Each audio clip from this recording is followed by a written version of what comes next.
off the ground. I don't know about you guys, but do you make the sound effects? Right.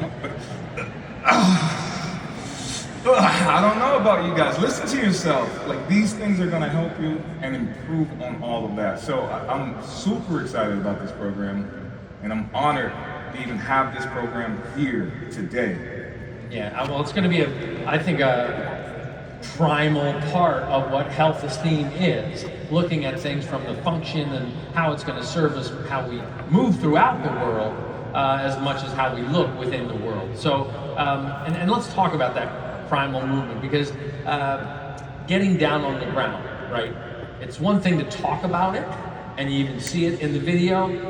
I did the sample workout this week, and it's just like, I'm going down on the ground, I'm doing some things, I'm turning around, and I hope the ground's still there when I flip around.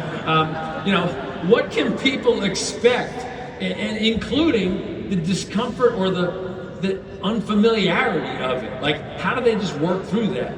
Well, first off, the repetition, continuing to do this is going to help you get better at it. But the key to this is you're going to get stronger, right?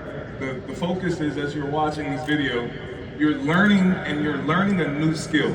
And what a new skill requires that repetition. But it also requires you to be a beginner, to have a beginner mindset. Like, one of the biggest things that I watch in the test group is week one, everyone's like, I don't think I can do that. That's not for me.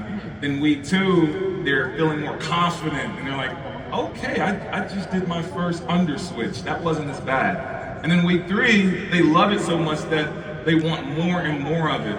Like, I started off in bodybuilding. Look at this, all right? My guy Justin, if you see how he progressed through it, it was amazing. But I started off in bodybuilding. I love, muscle separation. I'm super excited for Sean. But what I realized from just my style of training, that this improved all those aspects, right? Because it's bulletproofing your shoulders.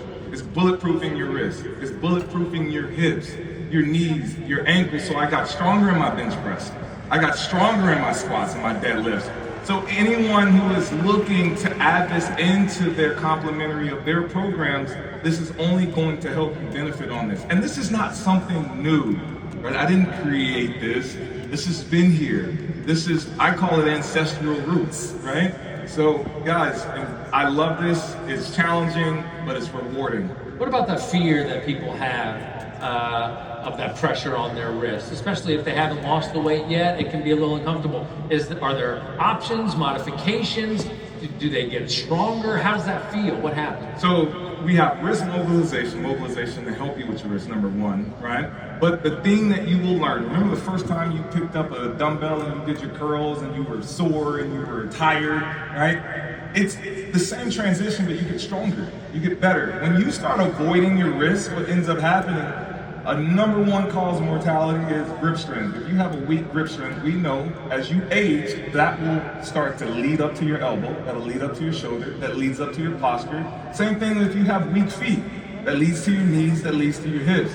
So we're addressing those imbalances, but also just addressing the things that we neglect. So you will get stronger. And no one in the program, the test groups, everything we've done has complained about their wrist. It's gotten stronger. So you will get stronger. And if you can't do this at the moment, that's the essence of it. Remember to keep chopping wood. Like, failure is embrace it. Don't run from it. Because as you embrace it, you get stronger and you get better every single time. Yeah, now, some of this concept came from our experience doing 645 and the feedback from 645. But 645 moved at a pace that was really we took the work and we let 645 really breathe. The work was compressed, right? So how does this program, in terms of pace and intensity, where does it fall in the continuum?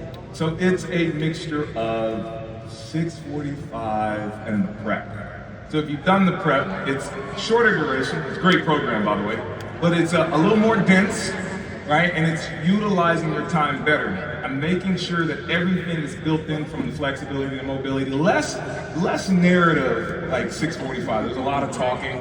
Also, I'm working out with you the entire workout. And that's something that I've wanted to do for myself, because I want you guys I want to feel exactly what you're feeling as well. And I'm excited about it because there's just another level to it while I'm working out with you. The intensity ramps